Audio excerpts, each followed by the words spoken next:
It's actually 9 a.m. East African time. Welcome back. Time to discuss matters your mind and your mental health. You really sit down and just think about it. So the World Health Organization actually says that one in every four Kenyans are living with mental health. And at one point of their lives, they have, had a mental illness. And actually, according to the Kenya Mental Health Policy, 2015 to 2030, it says that mental disorders are rising and they continue to rise rapidly. So this particular morning, we just want to discuss all these particular figures as much as the World Health Organization and the Ministry of Health puts all these numbers for us, but what is the reality on ground? And they just have the right minds for this particular conversation. John Mwangi, mental health ambassador. Yes. Niaje mzito? Fiti kabisa. Fresh? Niko fresh kabisa. Karibu, this is your first time here? Yes, but not through the environment. I've been here. Oh, umetembea since Kiambu. Yeah. Good. Yes. What do you do? What's your background? Right. Yeah, my name is John Mwangi, and I'm a banker by profession. When kuhesabu pesa? I'm the Mr. Moneybag. Okay. So I've been in banking for the last about 10 years. So that's what I do for a living. I'm also now a mental health ambassador. Right. An anti-suicide ambassador. And I feel really good because it's working for me.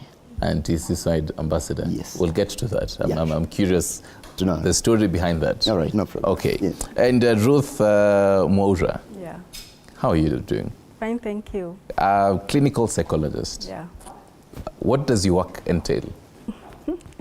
Thank you. So as a clinical psychologist, I'm involved in the diagnosis, assessment, and treatment of mental health disorders. Okay. Yes. Right. Yeah. And then now there's a clinical psychologist, and then now there's a counseling psychologist.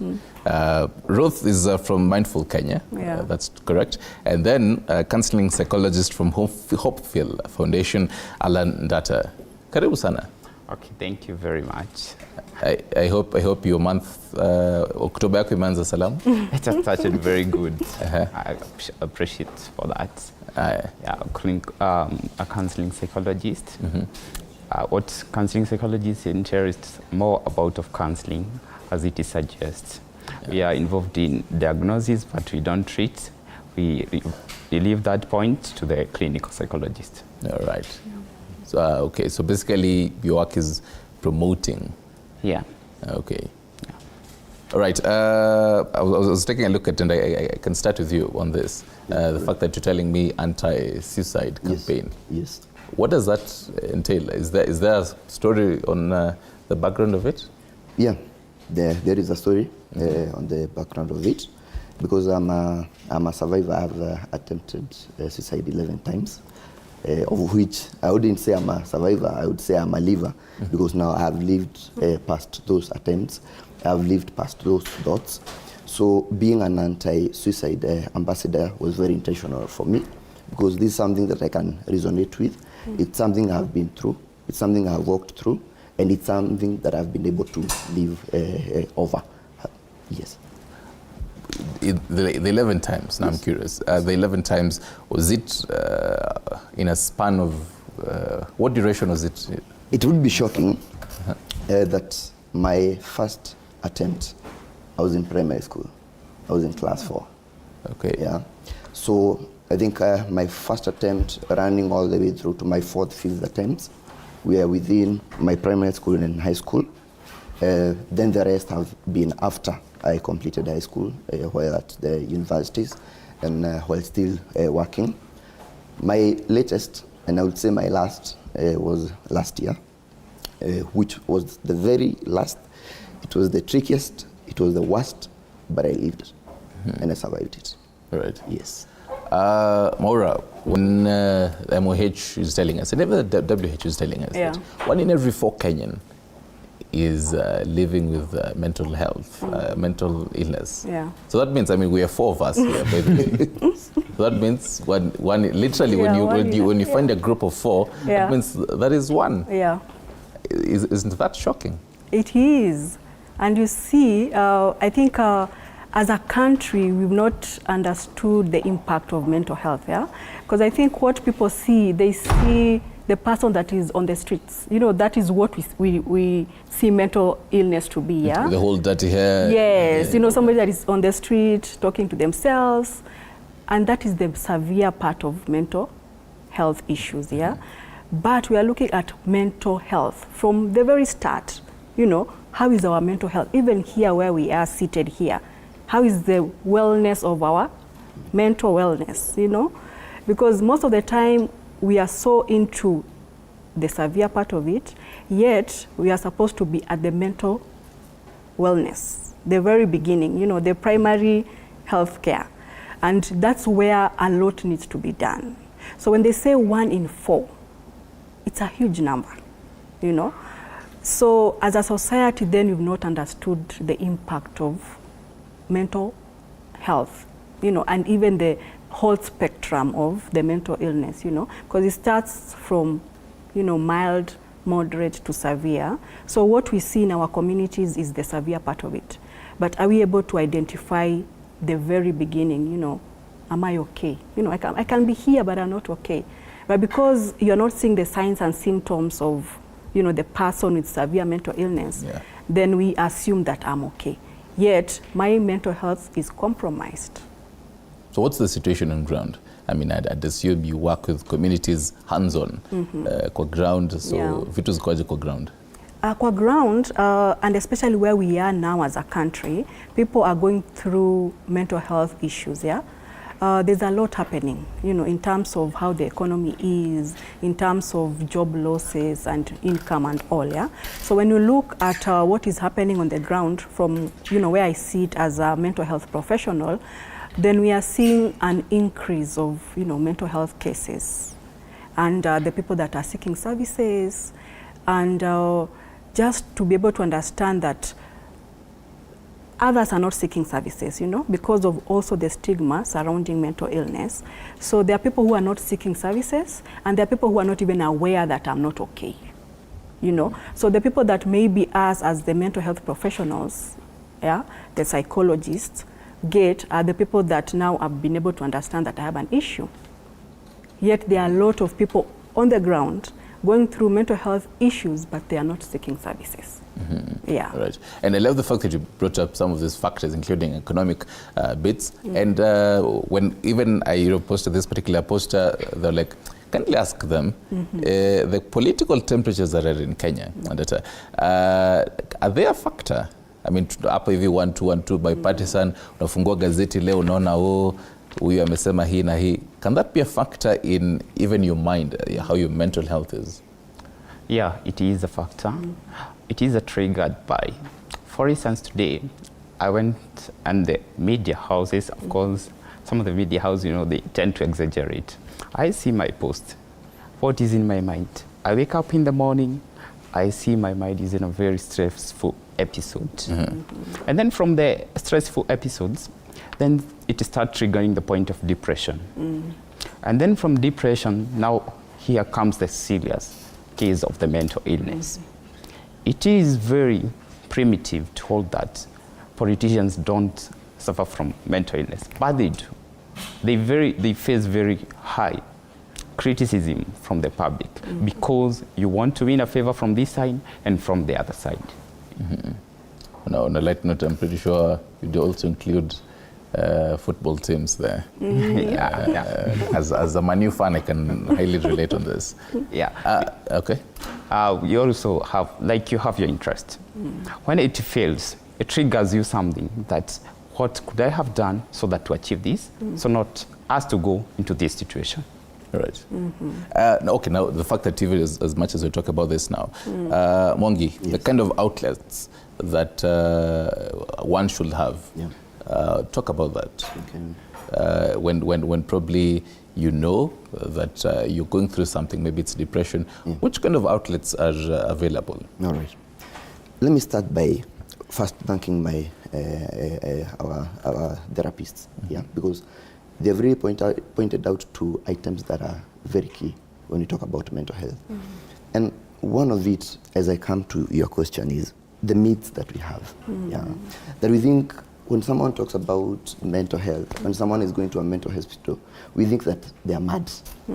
But this madness needs to be relative. Yeah, we need to be able to define what do we mean by mad. Someone said, if it's madness, we are all mad. Only the degree of madness that differs. All right. Yes. So once, as a society, we appreciate the fact that mental health issues are here with us, then now we get the avenues of communication. And I would really like to thank Mindful Kenya, because the moment I came to now realize myself, I engaged them, and I'll share the short code later on. And when I engaged them, they allocated me to a therapist directly. And the good thing is that avenue is 24 hours, 7 days a week, and you have a therapist on standby. That is number one. Number two, we have the mental hospitals. It is shocking that if, for example, you pose a question to people about which mental health hospitals do we have in Kenya, they'll only talk about one, the one that they know, along Thika Road, the Mathare Hospital. And the moment you hear about Mathare, you think that the person who is going to Mathare, actually hata amefungwa na kamba. Yeah, they are totally mad. So the second avenue should be the mental hospitals. And we need to know which are these mental hospitals. Then the other avenue should be about psychiatrists. We need to know how many psychiatrists. I think we have so many psychiatrists currently in Kenya. So we need to know which psychiatrists can I go to, where are they located. Then number 4, very important, is that support system that you have close to you. Be it your spouse, be it your parents, be it your sibling, and this must be someone who truly understands what we mean about mental health. This is someone who will not judge you. The moment you call them at 1 a.m. and tell them, you know, I have this suicidal thought, they get a minute to talk to you. So that is the final avenue that I will talk about, but the most important one. The problem is that most of us are not genuine. Yeah, someone just for the public says, yeah, I'll stand with you, I'll be talking to you. But the moment you step out of that place, then things are different. So that strong support system, genuine, is very key. All right. Yes. Okay, now after listing all that, the question that I asked you on as a person, which kind of outlets, for example, as much as you had listed the fact that you tell someone and they'd give you, well, we're with you and all that, kind of fake, quote unquote, support system, but your own support system. Okay. How should you, the kind of outlets, when you're experiencing all that, that suicide trials, what kind of outlets did you have? Okay. Number 1 was to first know and recognize what my triggers are. Yeah, triggers could be events, could be people, could be drugs, could be alcohol. First, understand what your trigger is. Then number 2 was about finding a distraction. And by a distraction means, what is it that can distract that thought at that moment? Could it be a walk? Could it be a movie? Could it be calling someone? So you understand your distractors. Okay. Then number 3, you also work on those items that prompt you. Yeah, there is something that always prompts you into that thought. Suicide is usually not an event. It's a process. Yeah. Okay. It's something that you start today, you think about it. So today you don't just think about suicide today and commit suicide. It's something you think about today, tomorrow. You start going to the execution phase. You go to the planning phase, and now the actual one. So then you really need to understand what is that drives you so much into that. I also, number 4, I used to watch a lot about those people who have lived past suicide. This might not work for everyone, because there is someone who will watch and they'll get an idea. Yeah, true. But there is also now, like for me, it used to work. I used to see how did they go about it, what did they do. Yeah, so those are the avenues. Right. Yeah. And even as we talk about now, the whole prevention of it, he had mentioned a very interesting bit about that when you tell someone, nafika hospitali ya akili, they know we are Mathare Hospital. And again, even as he was putting it, it always has a whole negative, attitude towards it. Yeah. Do we have enough of some of these facilities? And also, does a facility really have to be a whole building, with a huge number of staff, so that you can really say that you're getting the services there? Yeah, and thank you, Mwangi, for that. And as you've said, there's a lot of stigma when it comes to mental health. And people forget mental health is a spectrum, yeah? So when you talk about the mental hospitals, then that's when now we talk about the severe cases, right?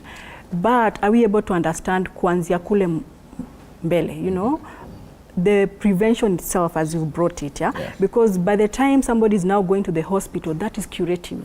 And curative is more expensive than the prevention, yeah? So when you look at the where we are as a country, we still do not have resources to be able to deal with mental illnesses, and especially in terms of hospitals. As Mwangi has put it, you find that most people know Mathare. When you talk about mental health, when you talk about mental illness, people know about Mathare. But when you look at the mental health policy 2015 to 2030, it proposes that we need to have mental health units in every hospital, all these level 3, 4, level 5. Because most people will go to level 5, like for example Mathare or Kenyatta or even Moi Teaching and Referral Hospital for curative. But we have mental health units. We need to have mental health units all the way from level 1s. Because for a person to be able to go all the way to Mathare, for example, this person is from, let's say, Nyeri, and they have to travel all the way to Mathare. There's a lot of cost implication to it. But do we have mental health units in our hospitals, our level 1s, where people can be able to get these services without having to travel all the way? And they can be able to seek services early enough, because most of the time what happens in terms of mental health, people will come when it's too late. Family and friends will have seen the signs and symptoms, and they'll assume, they'll say, atakuwa tu sawa, So sometimes you find that by the time they come to us, ours is curative, when they are coming to a psychologist, when they are coming to a psychiatrist, it's curative.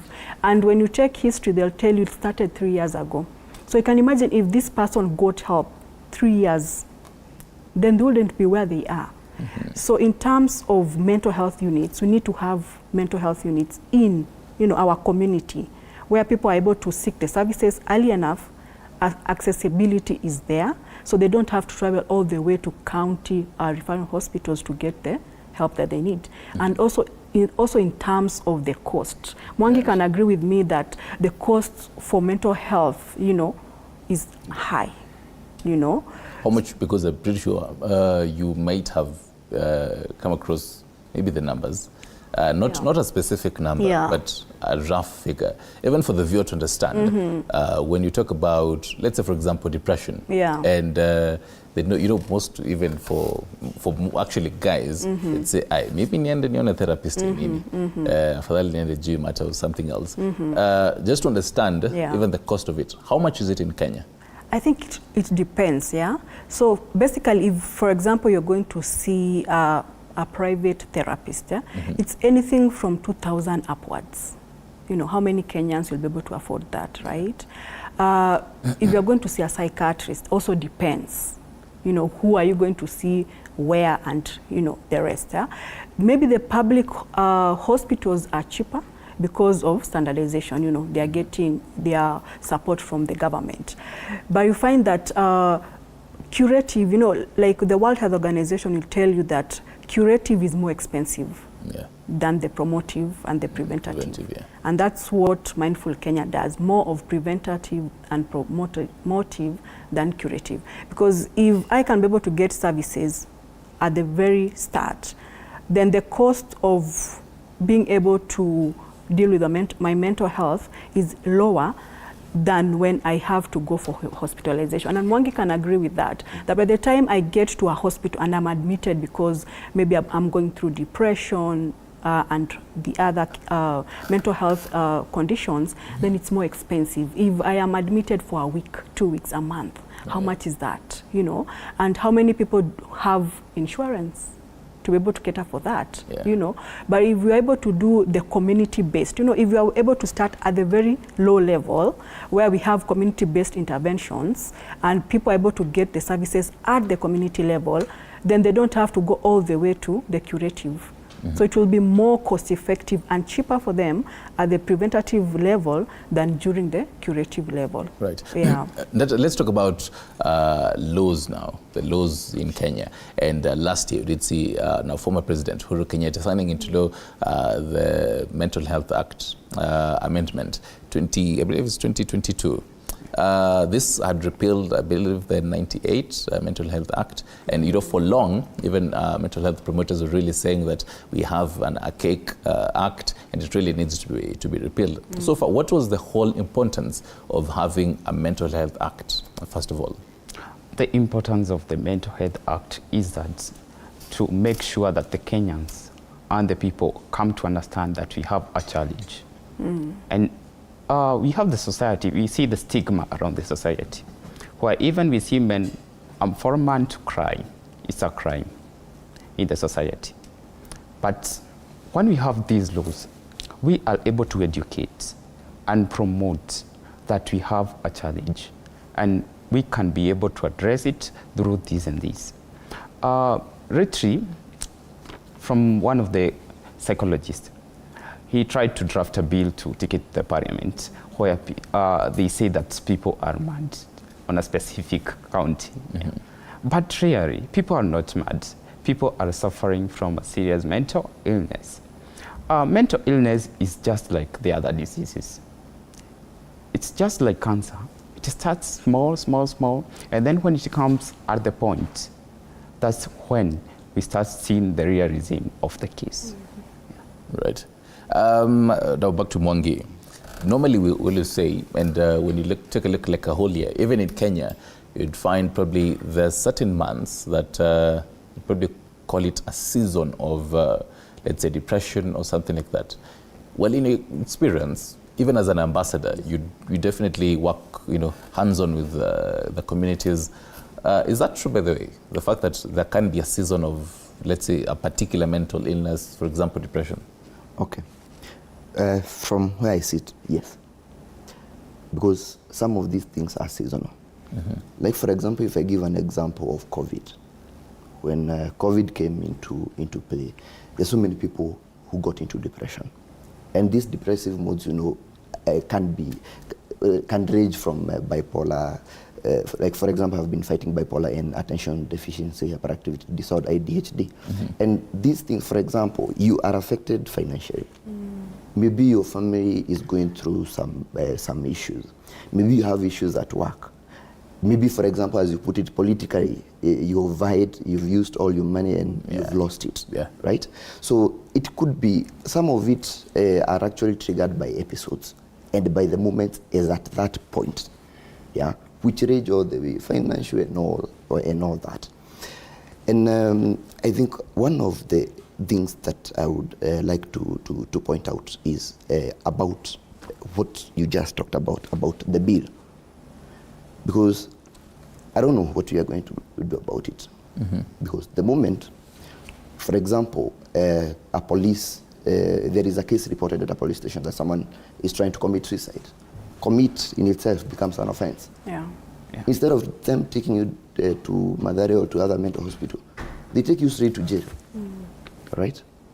I don't get the sense in that. Because as you put it, mental health is like any other disease. Only that, for example, God forbid, if you break your hand, you'll have a plaster. And everyone will say, you have a plaster, you've broken your hand. But for mental health conditions, they'll not write on your face that you're suffering from these conditions.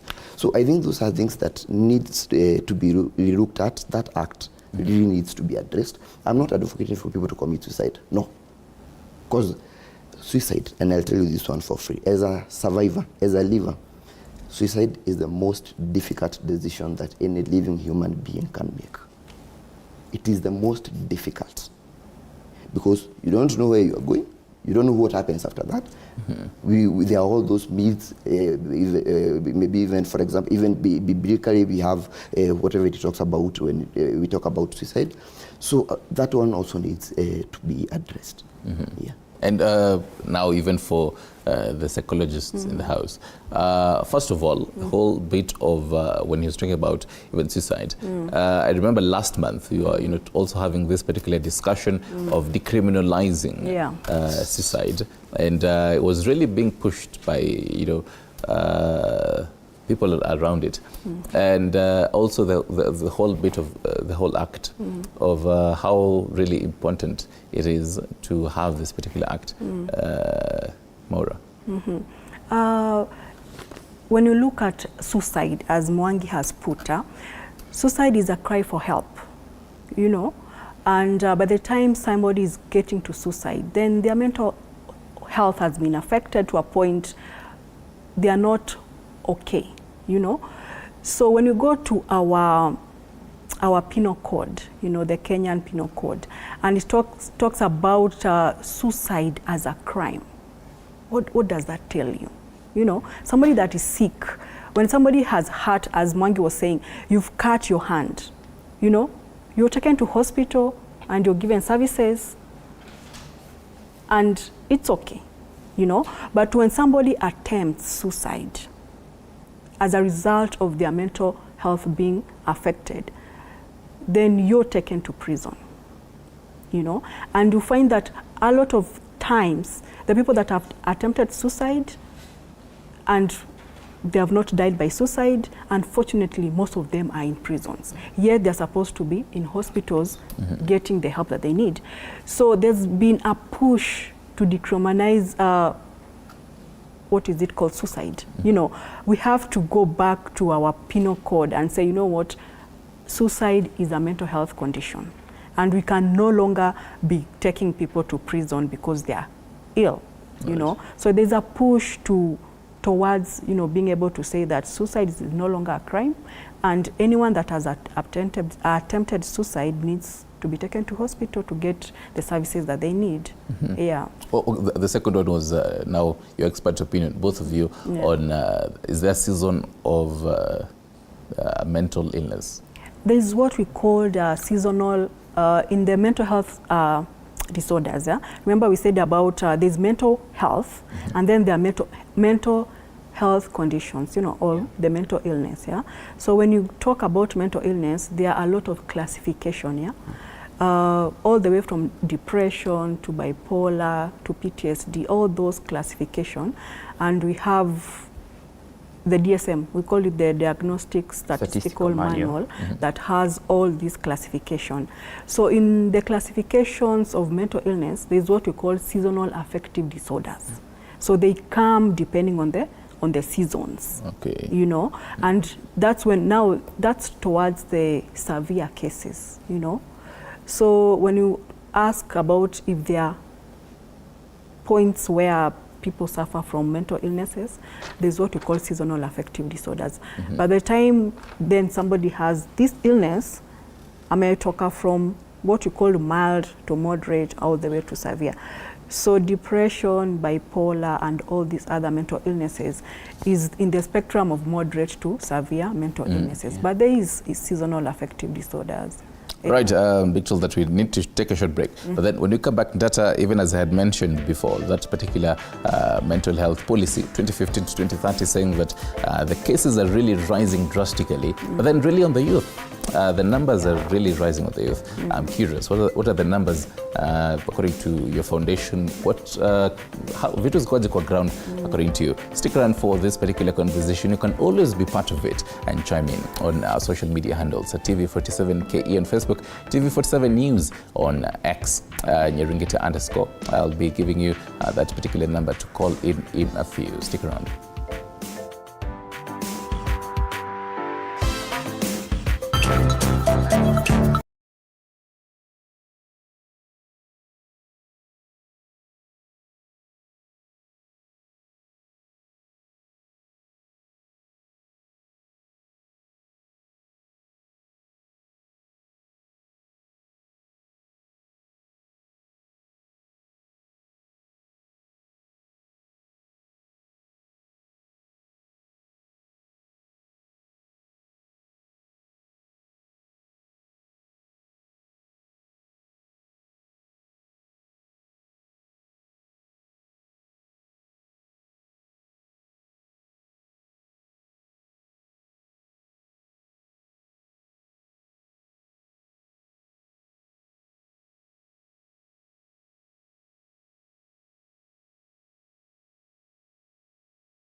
Welcome back, and as promised, I told you that I'll be giving you that particular number to call in live.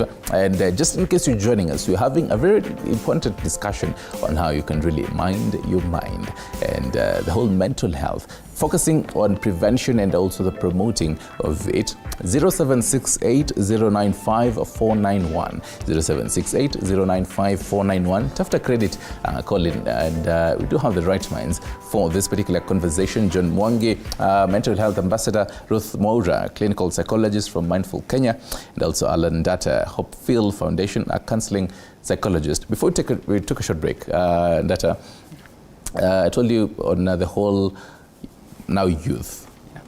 We have about 70% of our population is the youth, basically. So largely some of these numbers and a lot of these numbers lie and lean in on the youth. Where does it start? Where did the rain start beating us? Is it that ilifika mahali, even in the environment, that we got so used to it? Even as a young person, when you're growing up, you're told that, well, that's just how life is. Be tough. You're told grow up, but then deep down you're like, nah, these people don't really understand me. Where did it really start beating us? The first way it started at the society and the environment. The society expects you that for I'm a youth, I have to make up for my tomorrow. Yet, like now it starts, how many youth have the proper financial stability? There is a big and huge number. Also the environment we come from, homes, our expectation. Maybe as you leave home as a youth, your family is expecting you that you have to commit up to the family. That's where it's coming from. And as we check around, we have a very big number of youth who is coming up to attempt suicide because these parameters started from pressure from home. Yeah. I have to do this so that... Let's most go Yeah. ACSC. And what happens if this fails? Start stress. What's the view of the society? Stigma, discrimination against the society. That I'm going to a mental health hospital. What triggers in your mind? He's mad. What's this mad? It's a mental illness. We have to address it as that it is good and your feelings are valid. No matter how you feel. Maybe he passed this because of this. But these traumas, we usually have a coping mechanism for traumas. But most of these traumas lead even to the death among the youth.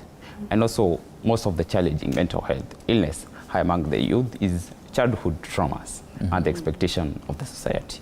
But then, so Moura, and this is, it's always a conversation when people say, each generation yenye iko sahi they're too soft. When na sasa generation yenu, when you're growing up, you'd be told that this is how life is. Utafika huku nje na upate na maisha itakupiga 10-0. And you become hardcore. The whole Nairobi and the whole slang out here. You learn to toughen up. Is it that each generation yet we are too soft for life? No, I think it goes back to awareness. I think when I look at it maybe from a personal perspective, I see that maybe in the generations that has been, the generations before, people were not aware about their mental wellness, and there wasn't information about mental wellness. So where we are now with the current youth, first they are aware. They know that they are aware about their mental wellness. Another thing also is resilience. Are we teaching our youth resilience? When you go back probably to our communities, our African communities, we used to stay in a community where we were there for each other. As a youth was growing up, there were the aunties and the uncles and the whole community,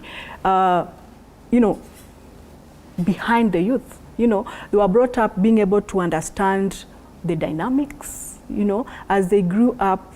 If it was a male child, a female child, the females, the aunties will, raise them up, tell them what is expected of them, give them tools for life. Right now, It things was- are different. Yes, there's a difference because now where we are now, probably as a society, you find that we as the parents, sometimes because of the pressures of life, we don't have time for our children, you know, and it's not something we want to do, but because of what is expected, you know, there's a lot. So probably, let's take a case scenario of Nairobi, yeah? Traffic jam. So I have to leave my house at what time? Maybe 6. Maybe the children have not woken up. And by the time I also come back from work, it's also late. So do we have time for these youth, these children? Are we talking to them? Are we impacting? Are we giving them tools for survival? You know? So I think it goes back to their resilience. Are they resilient enough to be able to understand the dynamics of what is expected of them, the dynamics of life? And sometimes probably what we're also seeing is also the influence of social media. You know, there's a lot out there they're consuming, you know. I go on social media and I see people are making it in life. You know, people are driving these fast cars and all. But I don't understand, you know, the whole journey towards Whole process. the whole process. So as a youth, I see that and I want it then and then, you know, but I don't understand the whole concept. So you find that there's a lot of influence on social media and to a point now the youth are comparing themselves with others. Would you advocate for Yeah. that advice that life out there is tough? As an expert, will you advocate for that? Maisha ukunje ni ngumu. Not really. I think what I would do, I would train them, you know, tell them how life is, you know, give them the balance of life. Because yes, it's tough and it's tough for other people, yet it's not tough for everyone, right? So I think it's for us going back to impact on the youth and give them tools that can be able to help them in terms of dealing with the dynamics of life. Yeah, yeah. Mwangi, even as you're sharing your story, I want to take you back to primary school. Yeah. Did you have someone to talk to at this time, even when you were attempting suicide?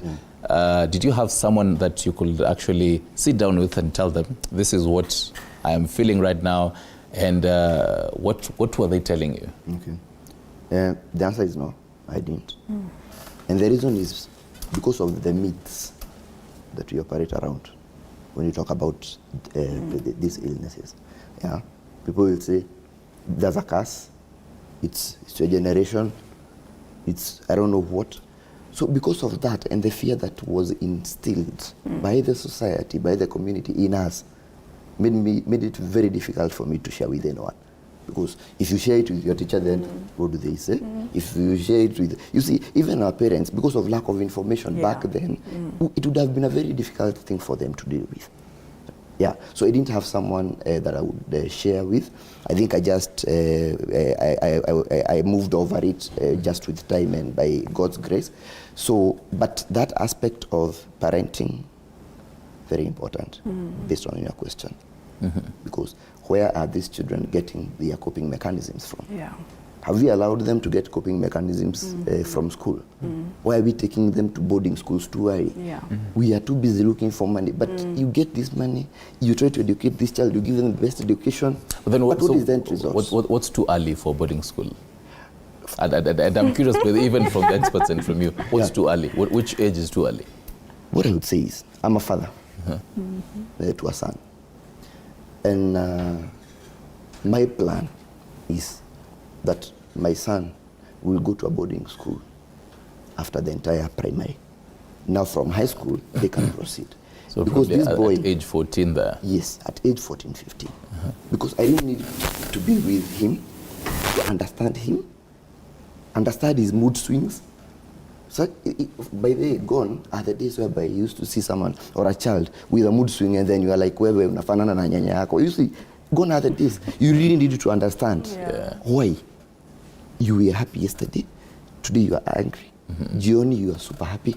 What is happening within that scope? I'm trying to remember. I was taken to boarding when I was around, I don't know, was it 11 or 12? I'm like, wow.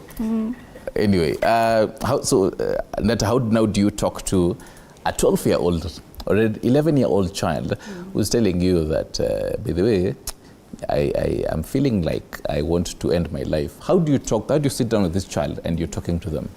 First of all, is to get to understand This mind, what we call, on our parameter we check, there is a part of the mind that is called the id. What the mind is possessing, what I see, what I possess in my mind. That's the first parameter to see. Then from the parents, what's the case? What are the, what's going around with the child? Then from the perspective, I'm able to understand that this child is going through this spectrum. And that is what triggering the self, like we call to commit suicide. And then I start from showing that the empathetic skill. I come that I understand you. I'm able to know you that you can make it in life. The first parameter, don't judge this person, but based on the reality, what's he or she is saying. How long should it now take? I work as a counseling psychologist. You've tried the first time, you've sat down with them. How long of a process should it be then? Is it like a whole lifetime? Hadi afike mahali akwambie sahi na feel niko sawa, ama is it like a duration of 3 months? How long should it be? There is usually a set duration, but there is this thing that can occur. Suppose you are going through the therapy, and then at the end, coming to an end, one of the parents dies. What would happen to the case? You start another therapy, but there is usually a termination of a therapy. Right.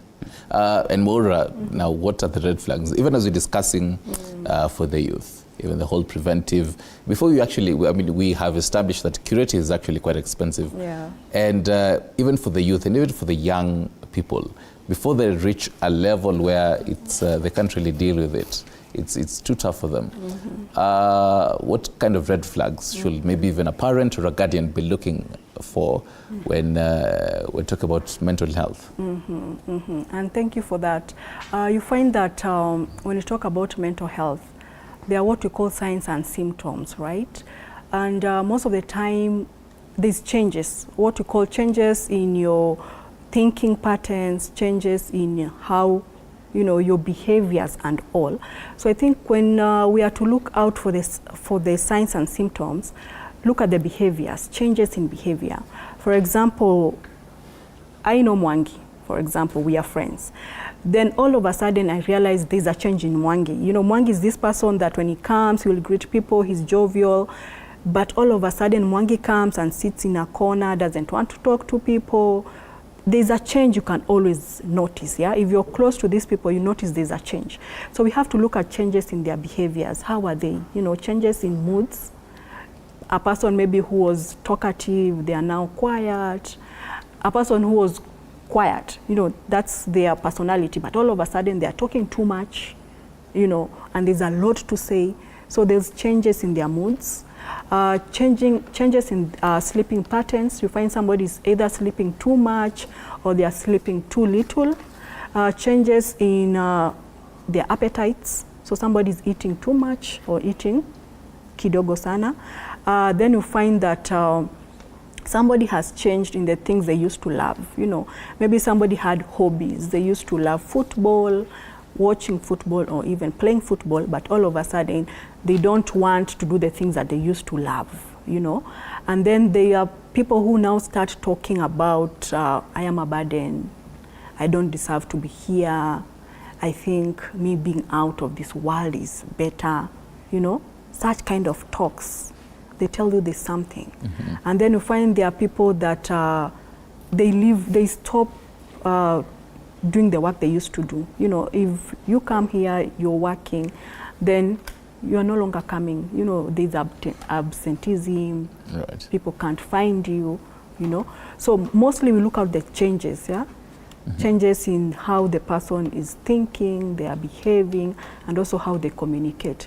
So mostly is to look out for such kind of things, sleeping patterns, eating habits, the things that they say, changes in moods, a lot of isolation, substance use, There are people who cope with mental health issues with substance. So somebody who didn't used to use substance, all of a sudden you see them taking alcohol, or if they used to take alcohol, then there's an increase in the intake of alcohol. Also what they write.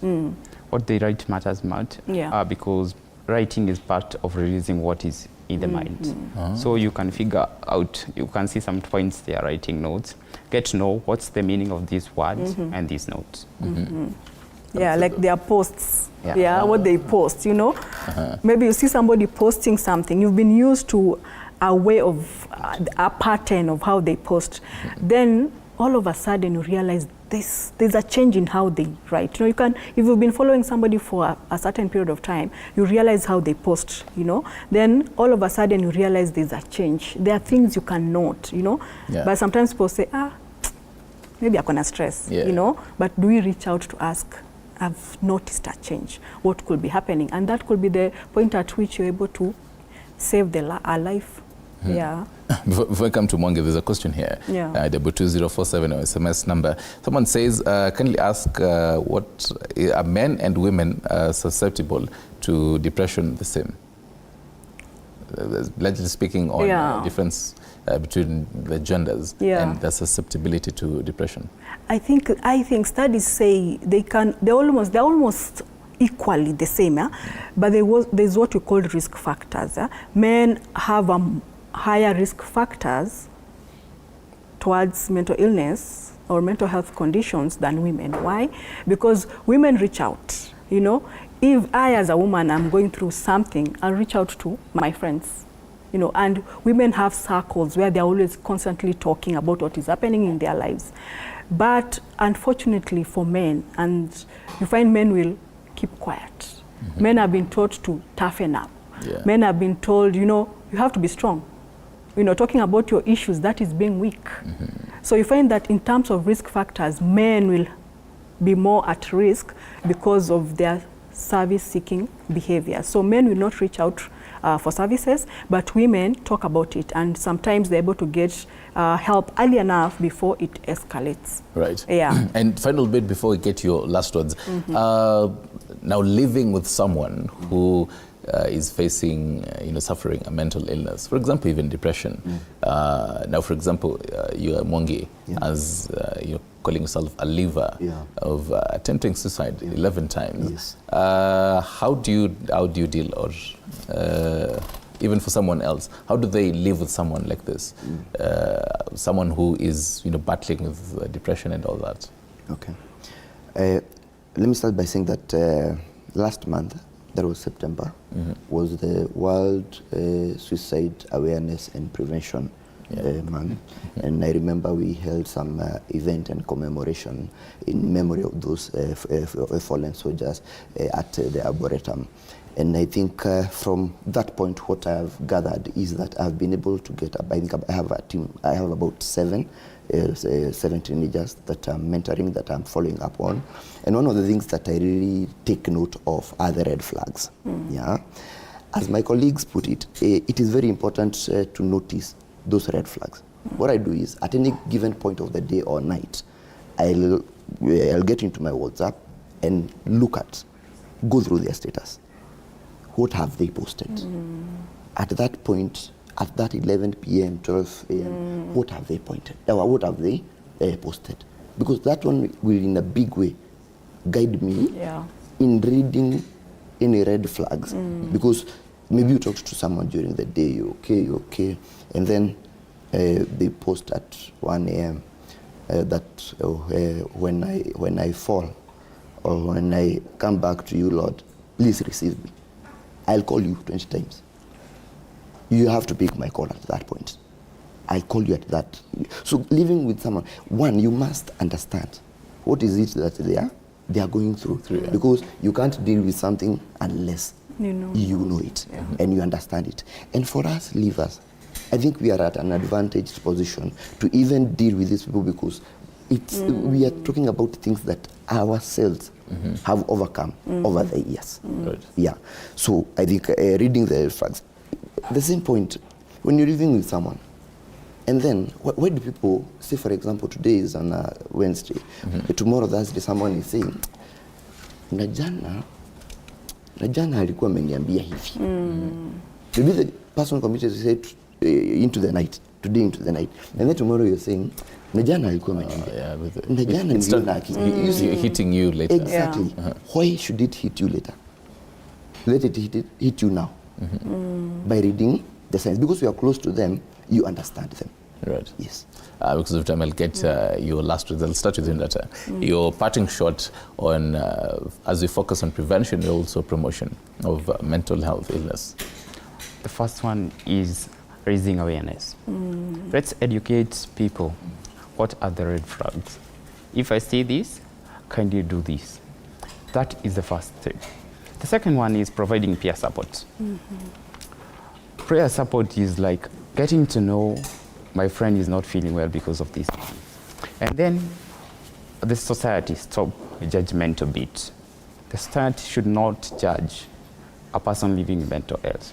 It is a mental illness as the other health issues. Yeah. Right. And Maura, your last words? Thank you. For me is that all of us, let's be mental health ambassadors in the communities, yeah? We don't have to wait for the government, because most of the time you're saying tunangojea serikali, but who is serikali? Serikali is me and you. So if you can look out for people that are going through mental health conditions, then it will be of importance. And in Mindful Kenya, what it does, because we are looking more of preventative and promotive, we are looking at diagnosis early enough, yeah? And maybe if I can reach out and say that people can dial *702 *30#. So *702 *30#. We have what we call friends and family, yeah? So you're able to nominate a family member or a friend that is going through a challenge, and they can be able to get the help that they need. Yeah. Free of charge or? It's $350, yeah, and you're able to be connected to a mental health profession that takes you through therapy. Okay. Yeah. So is it like $350 per the whole session? The entire thing. Okay. Yeah. Right. Mwangi, Yes. your parting shot. Yeah. Okay, my parting shot. I know there is too much I can talk about having gone through these conditions as a person, but now you've taken a number of notes. So many notes. But definitely a good thing is this conversation goes on. Yeah. So unaweza acha namba mtu akutafute baadaye akuambie hizo notes ulikuwa unaandika ongea sasa. No problem. Okay. I will. One is to thank this show and to thank TV47 and the media, and I call out to the media, entire media. Let's do this more often. Yeah. Let's sensitize, because it's through media, both written,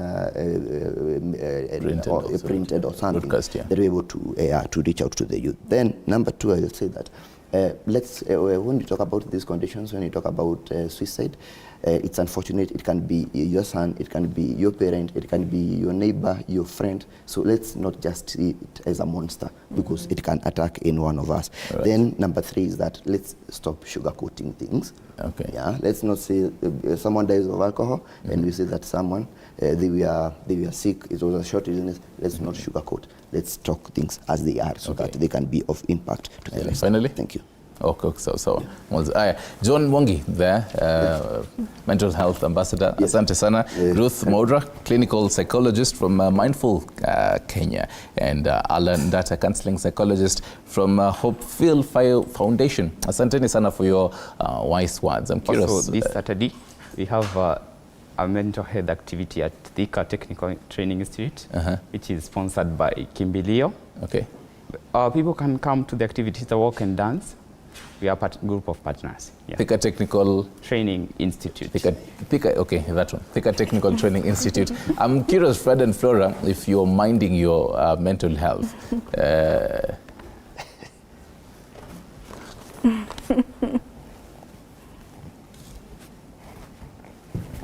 Fred and Flora, as Arsenal fans, najua kidogo, this morning is quite challenging for your mental health, but I hope mko salama.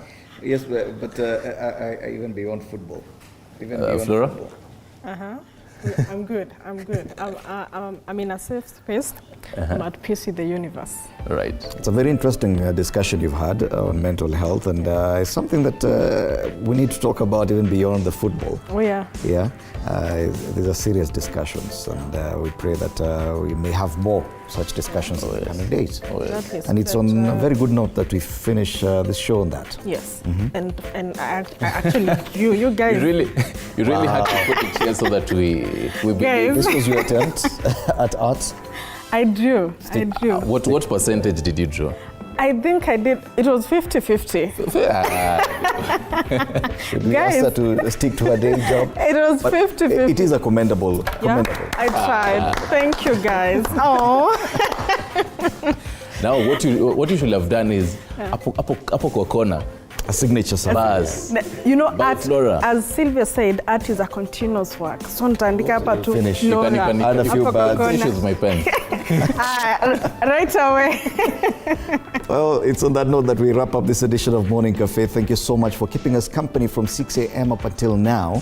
Remember, the conversation continues online on TV47 News on X, TV47 Kenya on Facebook. My name is Freddie Ndimuli. Good morning. Well, and I'm Flora Lumuki, the artist. Do have a lovely day. And I'm usually standing your Regita. Well, you get to see them tomorrow morning at 6 a.m.